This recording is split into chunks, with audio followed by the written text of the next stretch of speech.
కోసం వెళ్తే నరకం ఎదురైంది. అతి తక్కువ ఖర్చుతో థాయిలాండ్ లో పర్యటించాలి అనుకున్న ఆ ముగ్గురు భారత పర్యాటకులు జీవితంలో మర్చిపోలేని చేదు అనుభవం మిగిల్చుకున్నారు. ఇంతకీ బ్యాంకాక్ లో ఏం జరిగింది? వారం రోజుల నరక కూపం నుంచి ముగ్గురు భారతీయులు ఎలా బయటపడ్డారు? వారం రోజుల టూర్ ప్యాకేజీ, జస్ట్ 2 లక్షలు ఖర్చు. ఎగిరి గంతేసిన ఆ యువకులు అలా బ్యాంకాక్ తిరిగేసి పట్టాయా బీచ్లో పొట్టు ఎంజాయ్ చేద్దామనుకున్నారు. కానీ వారికి తెలియకుండానే భారత్, పాకిస్తానీలతో కూడిన ఓ ముఠా చేతికి చిక్కారు. టూర్ ప్యాకేజీ పేరుతో వారిని థాయిలాండ్కు రప్పించింది ఆ ముఠా. వారిని చిత్రహింసలకు గురిచేసి కుటుంబాల నుంచి డబ్బు డిమాండ్ చేసింది. ఎట్టకేలకు థాయ్ పోలీసులు వారిని దాచిన ప్రదేశాన్ని గుర్తించి ముగ్గురు భారతీయులను కాపాడారు. 5 భారతీయ కిడ్నాపర్లను అరెస్టు చేశారు. ఈ ముఠా తక్కువ ఖర్చుతో 7 రోజుల టూర్ ప్యాకేజీని ఆశ చూపించి ముగ్గురు యువకులను థాయిలాండ్కు రప్పించింది. టూర్ ప్యాకేజీ కోసం ఒక్కొక్కరు దాదాపు 2 లక్షలు చెల్లించారు. జూలై 21న బ్యాంకాక్లోని సువర్ణభూమి విమానాశ్రయంలో దిగారు. పట్టాయాకు వెళ్లిన ఒక భారతీయ వ్యక్తి వారిని మోటార్ సైకిల్పై ఒక అద్దెంటికి తీసుకువెళ్లాడు.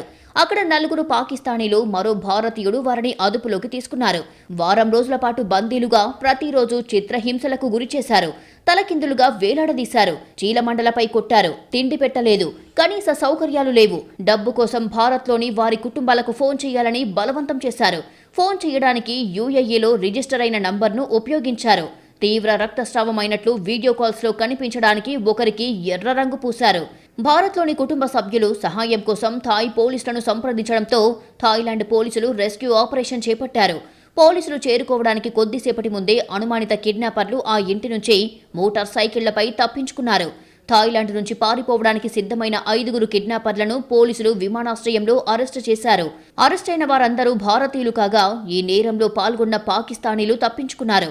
నెల రోజుల కిందట ఒక యాప్ ద్వారా దుబాయ్లో నివసిస్తున్న ఓ పాకిస్తానీ ఈ ముగ్గురిని కిడ్నాప్ చేయమని తమకు సూచించినట్లు కిడ్నాపర్లు దర్యాప్తు అధికారులకు తెలిపారు. కిడ్నాప్ తర్వాత కొంత నగదు, థాయిలాండ్ నుంచి పారిపోవడానికి విమాన టికెట్లు ఇస్తారని తమకు వాగ్దానం చేశాడని పోలీసులకు నిందితులు వెల్లడించారు. ఇటీవల భారత్ నుంచి పర్యాటకులు తగ్గిన నేపథ్యంలో దానిని పునరుద్ధరించే లక్ష్యంతో థాయిలాండ్ భారతీయ పాస్పోర్ట్ హోల్డర్లకు వీసా రహిత ప్రవేశాన్ని పునరుద్ధరించింది. ఈ చర్యలు తీసుకున్న కొద్ది రోజులకే ఈ సంఘటన జరిగింది.